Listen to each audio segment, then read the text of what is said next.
You know what? Everybody likes the One X, the Galaxy S3, but let's be honest, not everybody needs that kind of power. How's it going, guys? I'm Aaron from PhoneDog.com, and I'm here with two awesome little mid-range Android phones that are good, and we're going to put them together in a dogfight to see which one's the best. On one hand, you have the HTC One V, announced at Mobile World Congress in Barcelona, packing some decent specs, and in a design that looks very much like the original Hero. Then you have the T-Mobile myTouch, designed by Huawei. This is the one without the keyboard. It's available now at T-Mobile. This one's available now at US Cellular and through some prepaid carriers like Virgin Mobile and more. Which one's the best? Which one's the must-have smartphone out of these two? We'll find out, but first, some love to Best Buy Mobile for hooking us up with phones like this for use in our One Paw Bandit giveaway game that we turn around and give to you on the site. When you go into Best Buy Mobile to get either of these devices or any device for that matter, you'll walk out working. They'll help you set up your email, your web, your camera settings, your contacts, your phone settings, and more. So when you walk out the door, you're good to go. Let's take a look. Is it the One V with a cool design or the myTouch on T-Mobile? We'll find out in the full dogfight, which starts right now.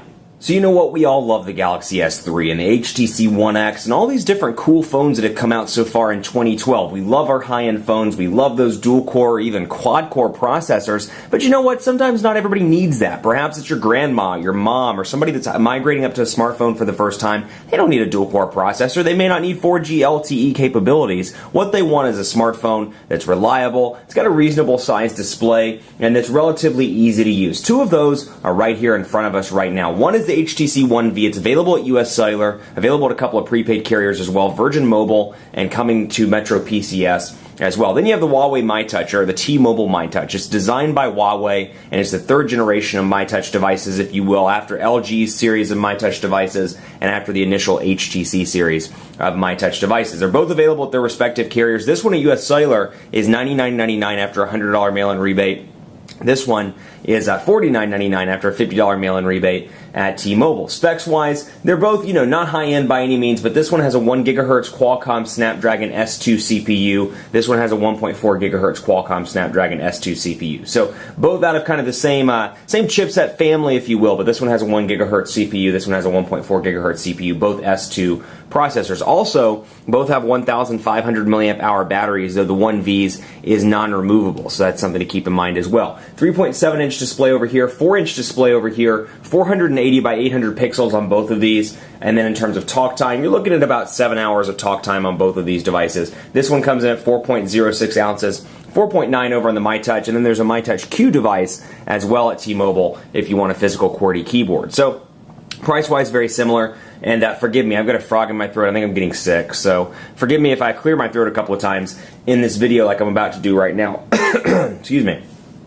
But they're both Android devices. This one is special because it's running Android 4.0 with HTC Sense version 4. Now, it's a pared-down version of Sense version 4 that we're used to on the One S and the One X. But that said, it's still nice to, hey, it's a mid-range device that still gets Android 4.0. It's proof that manufacturers can design a device that's not necessarily the highest-end device, but can still get the most recent software build. Now, obviously, I'm not in the US Cellular coverage area, so that's why we're roaming right now and connected to Wi-Fi at that. I'm going to pull these settings out and get us off of Wi-Fi, actually, because I want to show you what the network indicators look like, and we'll turn that off. So you can see here, coming on now, roaming, battery life indicator. You get 5 home screens over here. Over here, Android 2.3.6 with a custom build of kind of a myTouch-centric user interface. Now, out of the gate, you're going to get some carrier-installed applications on both of these. You're going to see Amazon MP3, Amazon Kindle, Amazon itself, Daily Perks, Amazon App Store, City ID, IMDb, a lot of pre-installed stuff on both of these devices. IMDb here, mobile TV, and then Google stuff, of course, and then your Google Plus integration, which has been coming lately on a lot of Android devices.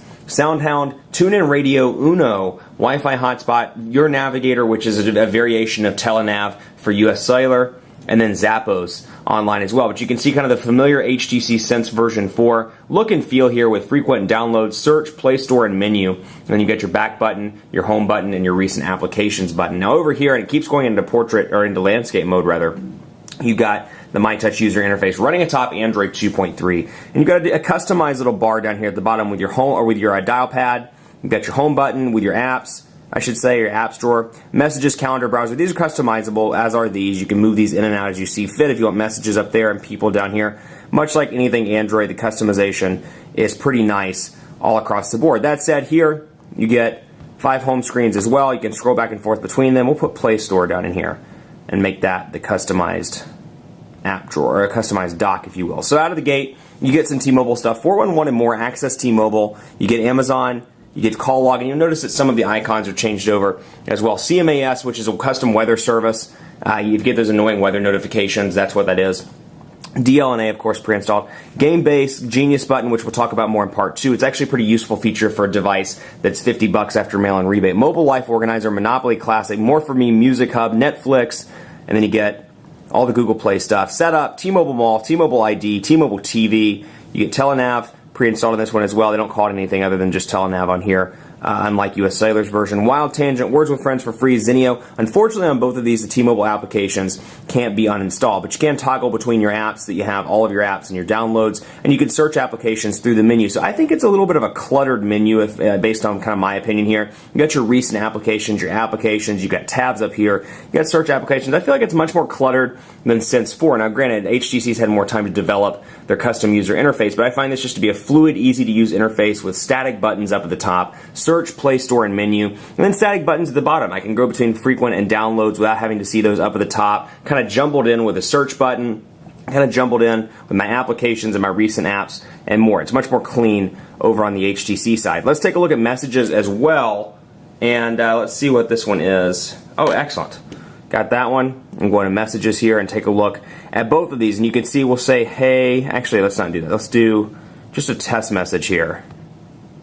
I just want to do something just to show you what it looks like. They both show up in kind of bubbles, but again, I find that the HTC solution over here is a little bit cleaner, a little bit more polished, but then again, you're getting HTC's premier version of Sense on a device, and that is the most obnoxious ringtone or obnoxious sounding text tone I've ever heard in my entire life. Little funny story, when I got these devices in the office, I had to change it. I had to put them on silent for a while because it was driving me freaking crazy hearing that notification. And one of the numbers, I guess, somebody had it before I did. So it was kind of frustrating to hear that all day long. It does get old pretty quickly. You got your settings shortcut up here because you got Android 4.0 over on this device. Then you have some shortcuts up here, much like Samsung's TouchWiz user interface. You've got some easy shortcuts up here, Wi-Fi, Bluetooth, GPS, and auto rotate along with your data up in the top left-hand corner on both. Another thing I want to show you, recent applications. This is something that's new to Android 4.0, or Ice Cream Sandwich, and you'll see that much like typical Sense 4, unlike typical Sense 4, I should say, this is kind of the stock Android look and feel. Compare this to something like the One X, which is running a full-blown version of Sense 4, and you can see the recent applications here. I can easily scroll through and remove those just like that. So it's a little bit of a different look and feel. This is a more stock Android look and feel, but I can swipe those away, and I have a shortcut button to it right there. But here's your HTC Sense keyboard. Now, this is a 3.7-inch display, so if you're coming from the iPhone, you shouldn't have a problem. Maybe a device with a 3.2-inch display, or maybe something old like the Droid Ares or the HTC Hero or something of that nature, and you'll find that the design actually resembles the international HTC Hero. But you may have an easy time with it if you're moving from something like that. If you're coming from a bigger smartphone, maybe the HD2, maybe the Evo 4G, maybe something with a 4.5-inch display, you may have a little bit of an issue getting used to a 3.7-inch display. That said, relatively easy to type on. And then you do have, hey there, let's show you here. Hey there, how are you today? We're going to give Quick Run Fox the day off. Hey there, how are you today? You have your shortcuts here where you can attach stuff. But all in all, it's pretty easy to type on. And then when I send that, you'll see that it shows up again in kind of a bubble format. If I had a picture for this person, that would appear right there, along with my menu button where I can scroll back and forth between the options and text messages. Now over here, messages, and we'll do, hey there, again, how are you? Have a good one just really quickly. And you can see the shortcut here to attach stuff. A little bit of a different menu interface, but then you can see, press and hold, because this is an older version of Android 2.3 at that, I can select my input right here, and I can switch between Android keyboard and swipe. So swipe is pre-installed on this one. All you get over here is the HTC Sense keyboard. That said, it's been modified from previous versions of HTC's keyboard. It is much better. That said, it's not my favorite Android keyboard on the market, but it is a little bit better than what we've seen in Sense 3 and Sense 3.5. Also, I want to bring your attention to the lock screens on both of these devices because they are a little bit different, and HTC does offer some personalization stuff, which we'll talk about in just a second. You can see here the shortcuts down here, phone, Gmail, people, and internet. These are all customizable. All I have to do is drag those down into the ring to activate it, or swipe up the ring to unlock. Over here, see the ring, I've got a message, I've got calls, I've got pictures, and I've got unlock. So I can go directly into messages, for example, just by swiping there. I can go back and then unlock it myself by just pressing down, or holding and pressing down, I should say.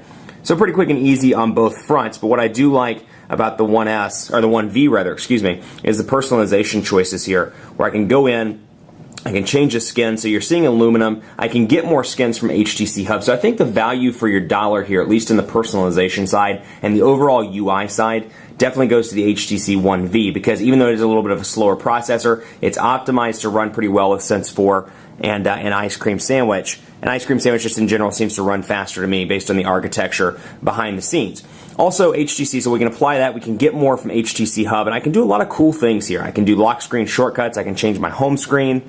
So I can go in here, and unfortunately, I can change the lock screen shortcuts, but I don't have the option to change to individual lock screens. So if you watch the 1S or the 1X review videos or the Evo 4G LTE, you know you got a bunch of different lock screen options. I hate to keep bringing it back in, but a couple of different options. You can change the weather. I was going to show you, but I actually don't have it set up on this device. You can change it to be weather, stocks, friend updates, and more. Can't do that over here just because of the limitations of the actual device. Last but not least, let's talk about the design on both of these devices. And just to give you a comparison, on the left side, on the One V, you get your micro USB charging port, you get your volume rocker here. And on the right side, volume rocker on the One V, camera shortcut button, which you know I love my camera shortcut buttons, on the myTouch. And on the back you get your camera, 5 megapixel cameras on the back of both of these devices, 720p HD video recording on both. So you do get a 720p HD on both of these devices, 1,500 milliamp hour batteries. That said, the myTouch is a removable battery. The One V is a non-removable battery, and then you've got this thing down here where I can easily access